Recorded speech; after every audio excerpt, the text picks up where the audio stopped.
Hello, we are the Specialist and Consultant Group. My name is Maya Barajas.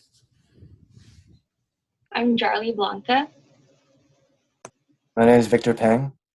I'm Jessica Rayner. I'm Clara Rudd.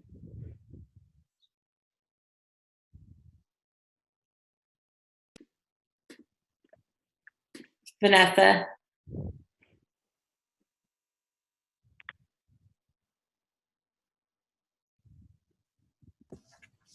A youth development consultant has many criteria to this job. They offer expert trainings and consulting for not only after school and before school programs, but also camps, childcare providers, youth servicing organizations, and even training for corporate office jobs. My name is Vanessa, and I'm going to talk about special education program specialists and what their job entails. So they coordinate the activities relating to placement. They work as a consultant to the site and the district staff and to parents in helping implement an EIP, and an EIP is an individual education plan. Some typical responsibilities for the child youth development consultant is a collaboration with the community and its members. So this could be with programs like the youth group. They also help create training sections, mentor and guide high-risk teens, and this is also working with the youth itself and their parents, implementing youth development programs, and coordinating staff and volunteers to administer these programs. So the typical responsibilities for a special education specialist is to observe, consult with, and assist resource specialists. They also help the department school psychologists, district school site principals, school site counselors, designate instructions and service instructors, and they also work closely with the special day class teachers. They plan programs, coordinate curriculum resources, and evaluate the effectiveness of programs for individuals with exceptional needs. They share their expertise on research-based strategies and supports. They also supervise and participate in the IEP process. They review the case and they have meetings where appropriate. They serve as a resource to the site principals regarding special education programs, their functions, and they also evaluate the teachers and the state and federal mandates regarding special education. They consult with other agencies, psychologists, counselors, psychiatrists, school districts, and physicians for the purpose of correlating all available information regarding students with exceptional needs as appropriate. And they also conduct staff meetings for the special education teachers. I'm going to talk about the professional growth and career ladder of a child development consultant. The job growth rate is 11%, and the top 3 jobs or top 2 jobs before a child development consultant was 8.7% joined internships and 7.9% became teachers before becoming child development consultants. And the top jobs after child development consultant were 9.2% became teachers and 7.9% became substitute teachers. After holding a position as a child development consultant, other jobs that you could hold are project managers, case managers, service managers, and program managers, and as well as administrators, supervisors, kindergarten teachers, and service directors, as well as program directors. And the images provided on the right-hand side are just to show you different projections of what someone can do once becoming a child development consultant or a youth development professional.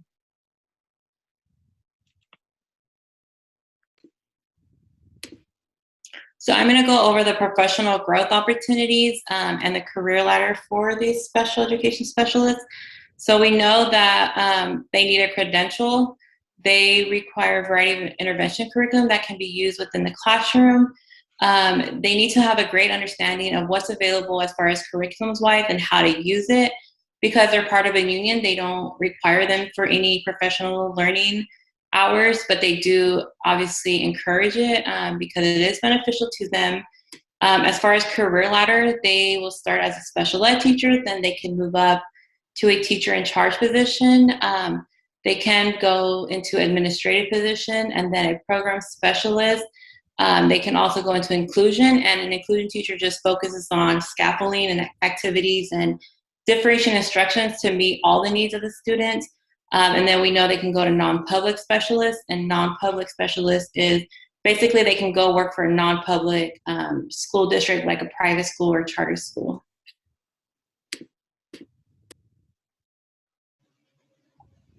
Okay, now we'll learn about the education needed for a youth development consultant. The information you see here comes from our textbook. So with consulting, the education kind of depends on what kind of position you want to take up. But typically a bachelor's and a master's in child and adolescent development or another related field is typically needed. And I also added experience. So typically a minimum of 2 years of experience in your specified field or area, sometimes even 5. And of course, you want to be taking specialized training. So for youth development consultant, you want to take more training to keep up with what's current in child and adolescent development.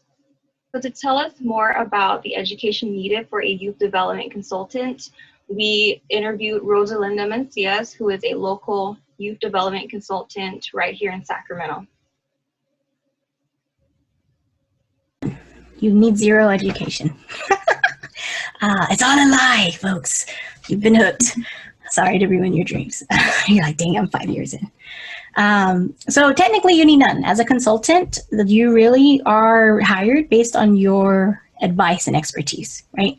Whatever that expertise may be. So my job is to give an agency my advice. And whether they take it or not, that's up to them. I still get my check. And so you have to think about what experience do I have? What expertise do I have to this particular space that can then help lend it? So technically 0, but the more experiences you have, the more education you have, the more you can build that repertoire of like, I have worked in a 2nd grade classroom. I do know what that looks like, right? I have worked in a neighborhood different than the one I grew up in, right? All those experiences are necessary. So I would say taking advantage of every opportunity, learning opportunity as possible, whether that's in institutional spaces, certifications, seminars, conferences, study abroad trips, everything and anything, working at your cousin's house, doing an event, that counts as something because you're looking at it through the lens as an educator. Like, what does this teach me, right?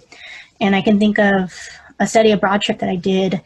It started as a study abroad trip and it turned into a contract, right? Because everywhere I go is a contract. The study abroad trip was for global health policy. And I was a psychology major at the time, and I still am. And they asked why I was there. But I'm a psychology major with a youth development background who wants to go into law and then eventually get a PhD in social psychology. I know, like my counselor, I could hear yelling at me. But when they asked me, you're a psychology major, why are you here? I said, why not, right? I should be here. Every field should be looking at global public health in the same way when we're talking about climate change. It should be an everybody issue. So my lens as someone who worked in youth development and as someone who has a psychology background, looking at how we're understanding how to change agriculture, how to meet people and connect with people, that was an important experience. And it turned into a contract because the researcher had just developed that curriculum. So I had told him my background curriculum. He was like, can you evaluate it? And I was like, yes. So yeah, so for me right now, I have a high school diploma. That's what I have technically. I am working on my bachelor's in psychology. I have lots of classes, lots of credits from very different fields. And I am going, once I graduate with my bachelor in psychology, I do want to go to law school. I want to probably eventually get a master's from Harvard in education leadership. And then I do want to get a PhD in social psychology. That's my track. But I've worked in contracts, including with the Department of Education, where they had to certify my background because I technically had to have like a certain degree to get in. But you know that fine print where it says, or other experience otherwise? Mm-hmm. Rarely people use it. Well, I used it. And they had to go through my resume. My resume, when HR said, turn in everything you've ever done. I was like, oh, shoot. You know how they tell you just one page? No. I had to turn in 9 pages. And at the end of it, they certified my background as a master's in education. Through all of those experiences, through all those certificates, all of it together. So technically none, but as many learning opportunities as possible. So if you notice, I put down a quote here, and this comes directly from our book on page 32. So for contemporary educators to learn from and utilize Dewey's theories of education, we must be willing to change with the times. So if we can recall from what we know about Dewey and what he believes is the role of a teacher, one of those roles is to help students make sense of the society or the world that they're in.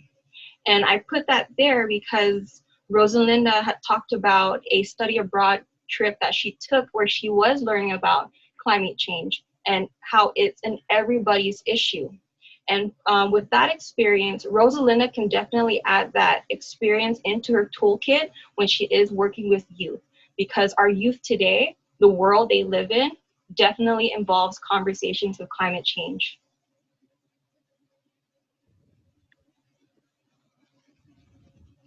For a special education program specialist, the education needed is a valid California credential, a valid California Administrative Service credential, a master's degree, 4 to 5 years successful experience working in a special education setting, certified letter of eligibility from an administrative credential, copy of all current valid credentials from the CTC website, and at least 3 letters of recommendation, although sometimes it's 4 depending on the district.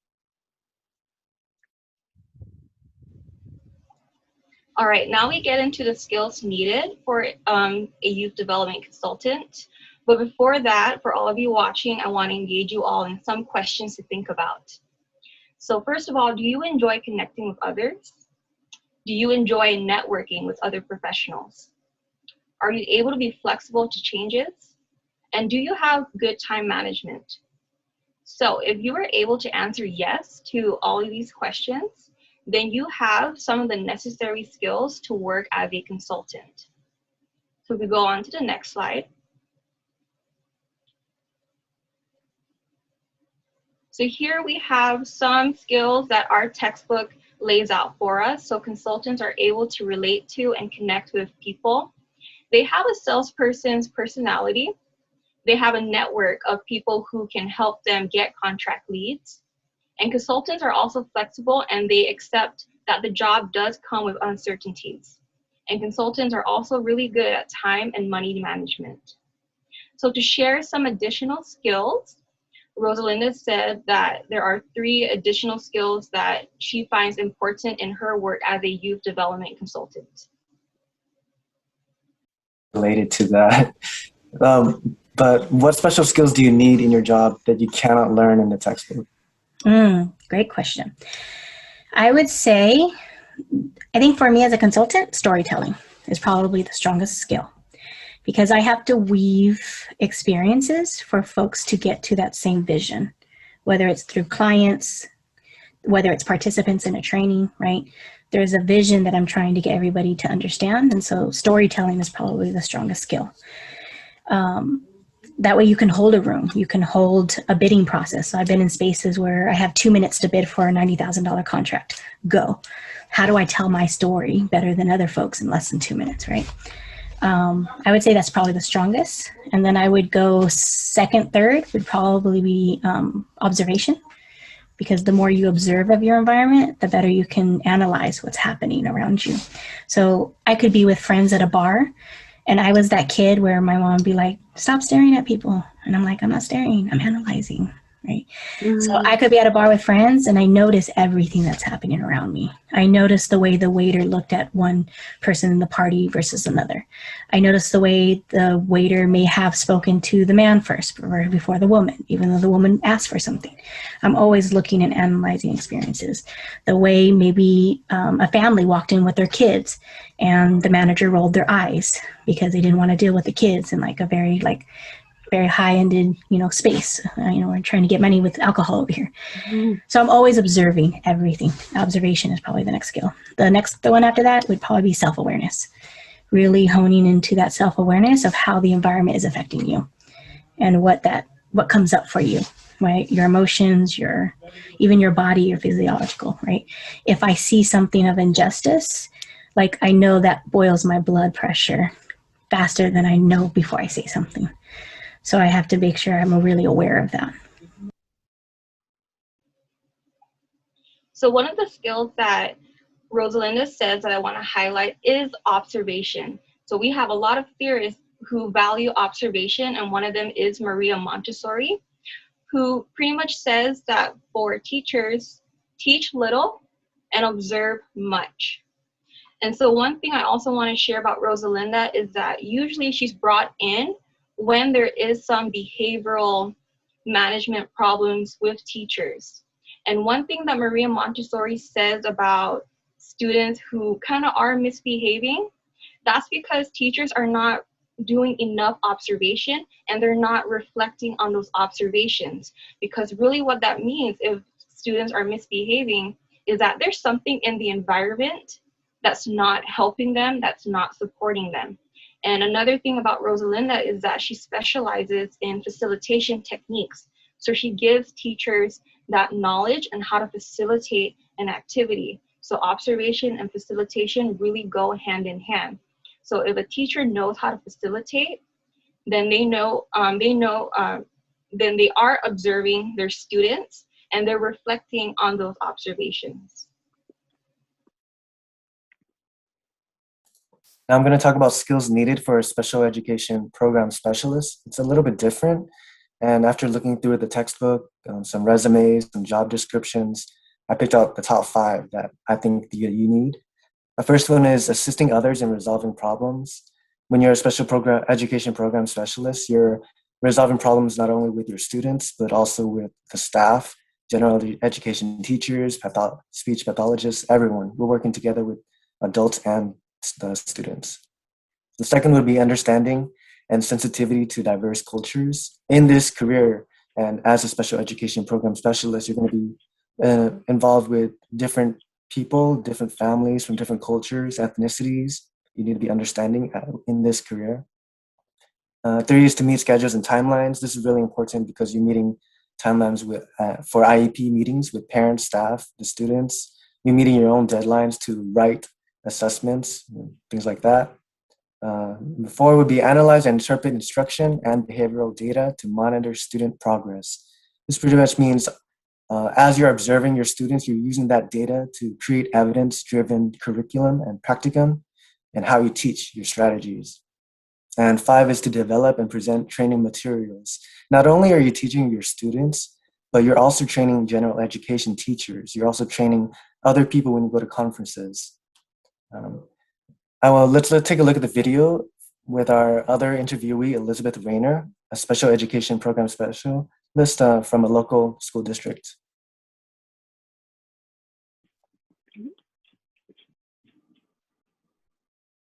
My question is, what special skills do you need in your job that we can't learn in the textbook? Patience. I think it's the biggest part of, and it doesn't matter what teacher you are, who you're serving. Patience is the biggest part. You have to be, I think that's the number one thing. But the other thing I think also is you've got to be creative. And I don't mean like an artist creative, but you've got to be able to change an assignment on the drop of a dime if that's not meeting the student's needs at that time. You've got to be able to think outside the box. That's why I'm thinking more creativity like that. If assignment's not working, how can we make it work so they can learn?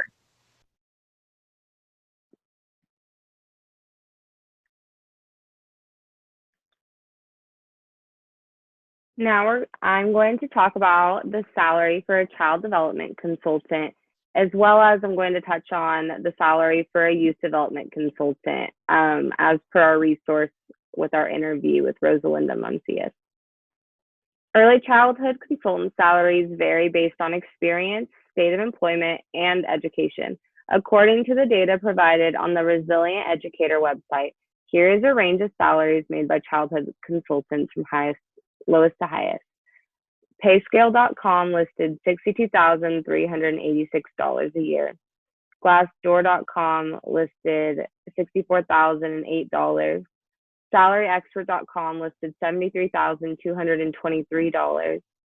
Indeed.com listed $81,000 a year, and Salary.com listed $94,837 as the highest that they found. Salaries for youth development consultant, according to Rosalinda, they can vary. She shared that she started consulting at 21 years old, and she was offered pay per hour, which is $50 an hour with CalSAC, which is the Cal School Age Consortium, the California School Age Consortium. Engaging in contract work and hired on consultant jobs, and not just being paid per hour, the pay changes to pay per job or per contract. The examples that Rosalinda gave us were she might have smaller contracts, which she called baby contracts, for conducting things such as trainings. And those would be about $800 for like a 2-hour PowerPoint or video training. And then another example she gave us was signing contracts for consultant work with programs and agencies. And she mentioned having to fight her way to get a $90,000 contract for consultant work. So the pay can vary when it comes to contract work, specifically with what Rosalinda does as a youth development consultant. And there seems to be a pretty consistent pay scale when it comes to child development consultant. I want to contrast and talk about the salary of a special education program specialist. This is information from openpayroll.com. It averages out a lot of the wages from all of America. If you can see on the right side, top paying employer in the US is Hayward Unified at $106,000 a year. Most of the data of the wages are aggregated on this right side. So a lot of the wages you're going to find that special education program specialists make are from $94,000 to $107,000 a year. But the averages are around $88,000 a year. On the next slide, you'll see a diagram right here on the right with Elk Grove Unified School District, which is where our interviewee, Elizabeth Rayner, works at, and she's going to talk more about the salary pay scale there. My question is, in your current position, what is the entry level wage and how does the pay scale work in your district? So one of the things, it doesn't matter what position you go into, but like if I went into janitorial or secretary, is there's always a pay scale, and it's on the district website. Program specialist, we start about $85,000 and go up from there. Full benefits, and that's working 200 days a year. Wow, that's pretty good. Yeah.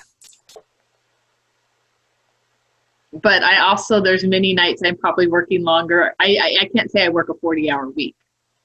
There's days I may not work an 8-hour day, but there's also a day I may work 10-hour day. I may be going till 8 o'clock at night.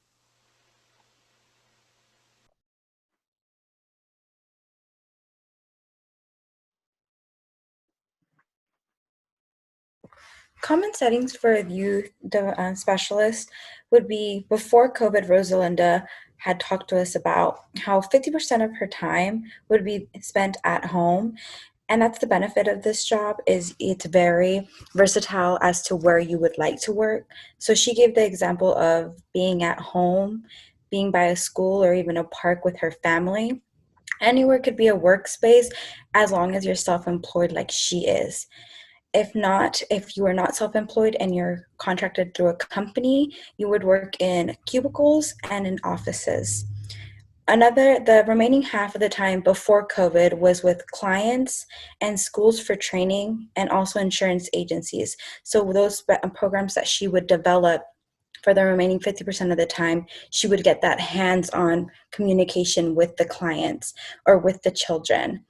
She did explain, however, after COVID, or with COVID, this has not shifted greatly, but most of her time is more social distance, so from home, and less one-on-one contact with not only the students, but also the clients.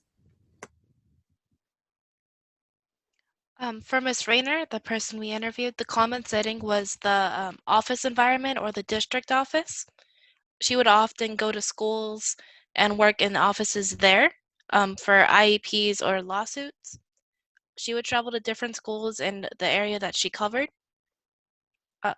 She would work with in the classrooms and educational environments within their jurisdiction to monitor staff and students. Professional associations that Rosalinda had explained to us was one, CalSAC, which is the one that she currently works under right now. She also had mentioned she had participated in National After School Association, but she did tell us this quote at the very bottom, if you could see. Rosalinda tends to stay away from much interactions with associations due to the way they play the game. She believes associations and titles provided by them are ways of proving who you are, but she is very much about the proof and what exactly someone brings to the table.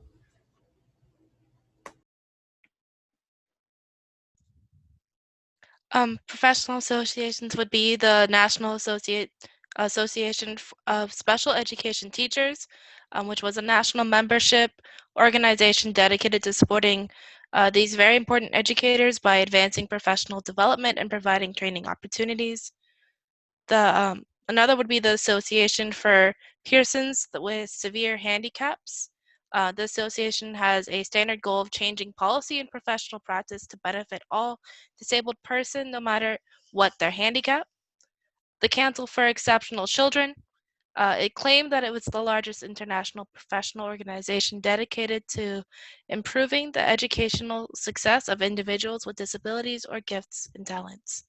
The National Organization on Disabilities, an organization that is dedicated to further disability employment within the U.S., focusing on developing creative approaches to finding disabled persons meaningful employment by educating the workforce on opportunities, as well as lobbying Congress for better legislation.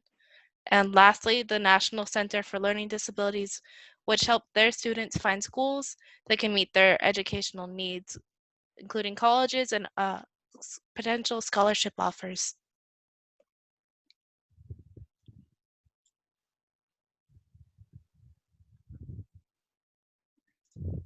Now I'm going to speak about the ethics guidelines. Specifically on this slide, I'm referring to youth development consultant, such as the job that Rosalinda holds. Responsibility to self. In that responsibility, you would be maintaining physical and emotional well-being for yourself, holding yourself to high standards of integrity and professional behavior. You have the responsibility to youth and families, maintaining privacy and confidentiality, providing advocacy and non-discriminatory, culturally sensitive services, and ensuring professional and personal boundaries are kept. You have a responsibility to the employer or organization for which you are employed by.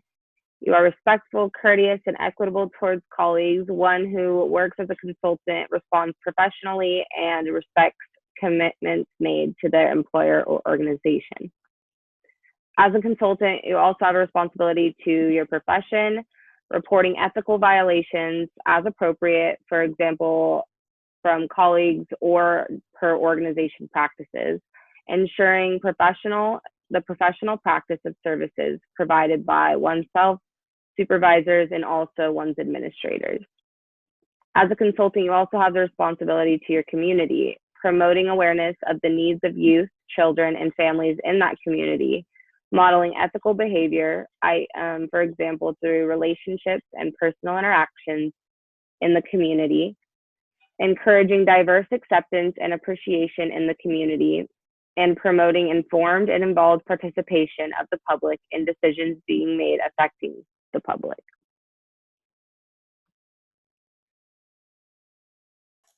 To continue on with that, I'm going to talk about ethic guidelines for a special education program specialist.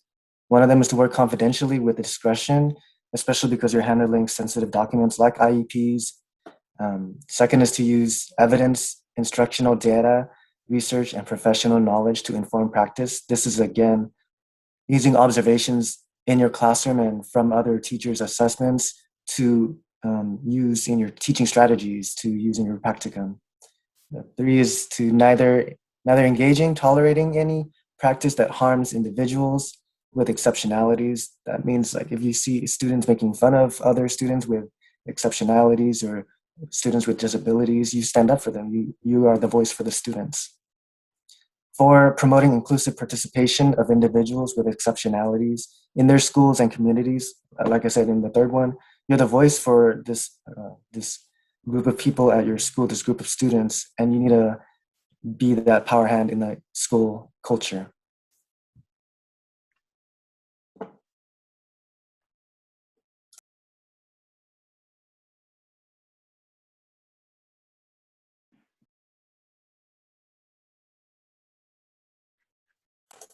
You're muted.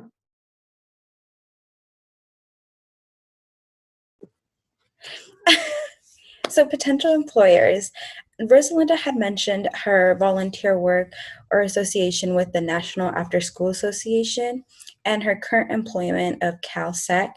But she also did mention and even advise us to be your own employer when it comes to being a consultant. So not being afraid of launching your own business or even finding partners to help launch your business. She also recommended finding scholarships or grants to help boost your dream and your small business. So on the right, I will have a video of that interview.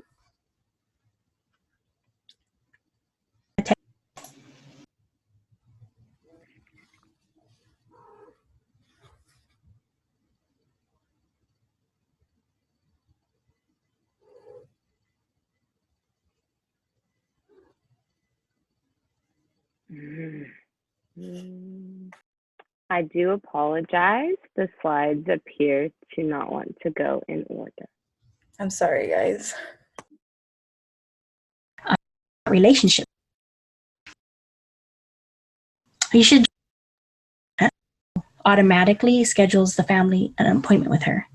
And she's doing this because she just loves it and she wanted to help.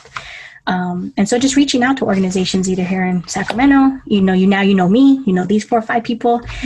So leaning onto their networks, like who else could we call? What project do I want to do? And even if you wanted to host a project right now, that was something that my brother struggled with, and he's a law student at Columbia right now.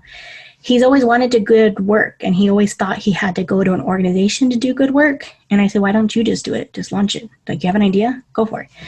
Find people to partner with, or there's lots of money. So find a little grant and then have it funded, pay yourself.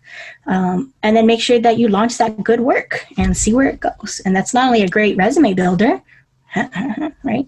But also it gets your ideas out there without having to wait until you've reached this level of expertise. Like, launch the work now, and find people to partner with. Potential local employers that I found on educationalweek.com, EdJoin, teachingjobs.com, and TTA.org were the Elk Grove Unified School District, Aspire Public School of Sacramento,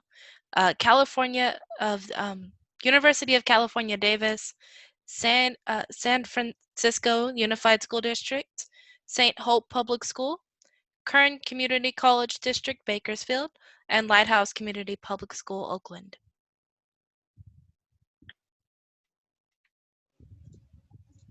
So here's information on current employment and projected need and growth for youth development consultants.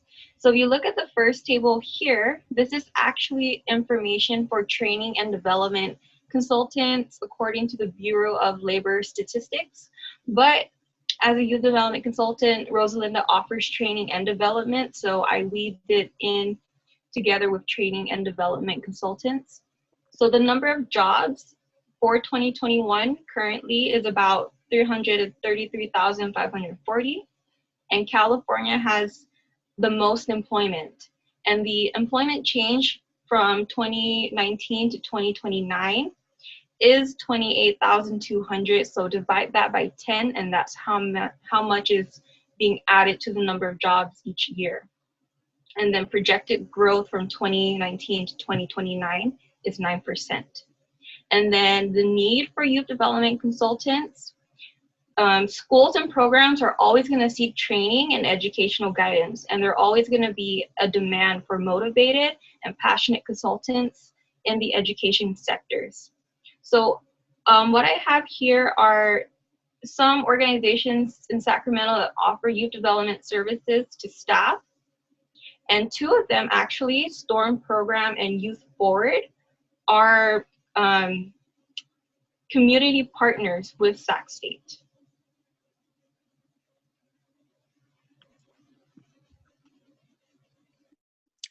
For current employment, they usually work 200 days a year, and that's full time, but that can vary per employer.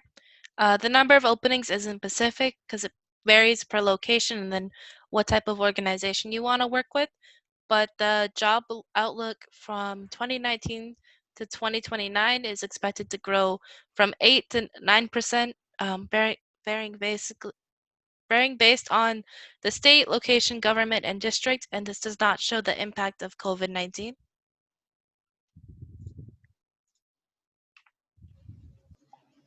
Okay, so now we're going to look at the impact of COVID on youth development consultants. So Rosalinda is self-employed. She works for herself, but she herself has not had much impact of COVID. But that doesn't speak to all other consultants who do work independently. So two sites, Quattro Money and Counsel More, they actually conducted a survey, and they collected data from over 200 independent educational consultants, or IECs, on what they felt were the negative impacts of COVID on their small businesses. So this top table here are the top 3 reasons IECs felt they had a negative impact, and that included their client pool shrinking, or client contract was limited because of social distancing, and they also felt that they had to do additional work for the same amount of money. However, the same survey also found that there were consultants who weren't as affected by COVID, and their top 3 reasons why they didn't feel negative effects was they were already using video conferencing, such as Zoom, Skype, Microsoft Teams. They were already working from a home office, and they were fortunate enough to have clients who were more flexible to meet. So if there are any implications from this survey data to working as a youth development consultant, you may want to consider sort of like a hybrid working style. So half the time you are working from home and you are doing your work through Zoom or Skype, and then the other half of the time you are meeting clients face to face. So if you go on to the next slide, I thought it'd also be interesting to include the impact of COVID-19 on youth development. So I have here a model, and if it looks really familiar, it should, because it models after Bronfenbrenner's ecological systems model. And basically what Bronfenbrenner says is how different systems influence each other, therefore influencing the development of children or youth. So of course with COVID-19, so in the macro system, which is the policies in government, we have a lot of people with general anxiety of COVID-19, stigma of people who are testing positive. And of course, we saw an uprising of xenophobia and racism. So that in turn influenced the meso system, which is systems and structures. Schools closed down. And for a lot of youth, schools were their access to meals or maybe to mental health care, because they do have access to counselors. And then because schools closed down, in the micro system, which is actually family and home life, which has the most direct impact on youth, we all had to stay home, we all had to quarantine, we experienced social isolation. And sometimes with youth, they may not come from a very stable home environment, so they may be experiencing child abuse or neglect. They're facing the loss of a family member. They may be more exposed to unhealthy behaviors. And unfortunately, we do have youth who are experiencing homelessness.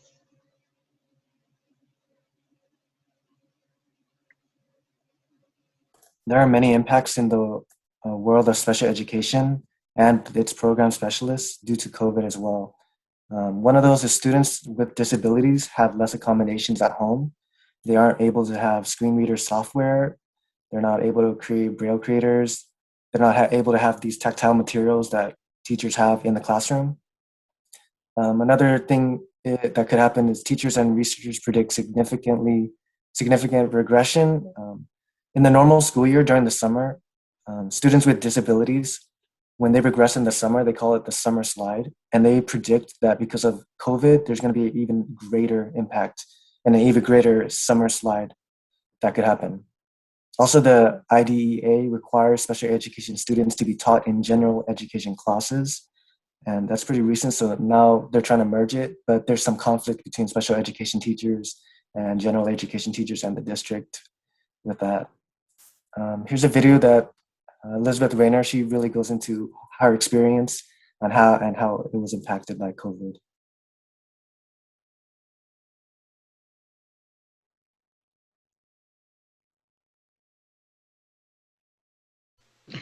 What would you consider the typical setting for your position? How do I explain? Like, I'm sorry, one more time. I have an office at the district office, and so that's like my home base. But I'm often going from site to site, so whatever the needs of my program. So I can go to, in a normal year, not this last year, I would be going from school to like meet the families there, do their IEPs, and participate that way. Sorry. But on a normal day, so I'm in and out of my office. I very seldom would have spent a whole day in the office. And how has that been impacted with COVID? Is it more just at home meeting through online, or is it you still have access to meeting people face to face just with masks? Currently, for the last year, about this time last year, we shut down completely. And so, yes, my office is being used for something else right now, but I have an office at the high school. And so I go into my little office. If I come out of my office, I have a mask on, and the number of people are really limited, who's in the office and how often. And then the other part, all my meetings are on Zoom. There is no in-person meetings currently. Our kids have started coming back today.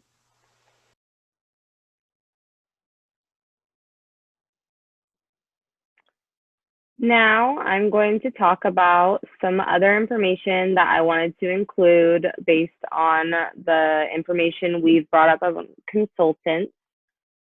The demographics of youth development consultants and child development consultants. The ethnicity statistics were the same, but the gender demographics differed for the two different jobs.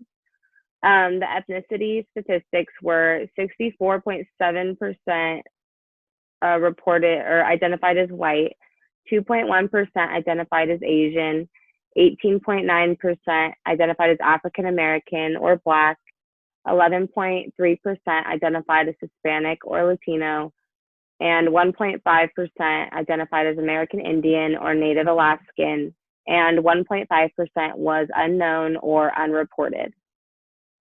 The gender demographics for child development consultants specifically appeared to favor more towards the females than youth development consultants. 71.7% of child development consultants reported to be female, 4.8% were unknown or unreported, and 23.5% of child development consultants reported to be male. The youth development consultants, the gender statistics were 55.5% of youth development consultants reported to be female, 5.3% were unknown or unreported, and 39.1% of youth development consultants reported to be male. I wanted to touch on a local consultant and a little bit of their work. We had gotten to meet with Edie Gutierrez through one of our earlier guest speaker interviews, and she works with Child Action, which is a local resource and referral agency here in Sacramento. And Edie specifically works in the resource and referrals agency part, but their main focus of the work is to provide financial assistance for childcare to low-income families, as well as providing referrals to programs and any other resources that programs or agencies may need to support their youth and their families and their communities.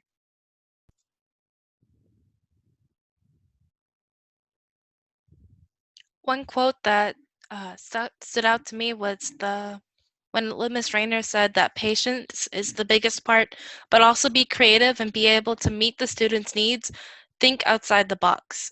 This reminded me of the proximal development because she was talking about changing and accommodating to meet the needs of the students so that they could best learn and then accomplish their educational goals. And that is the end of our presentation. Thank you.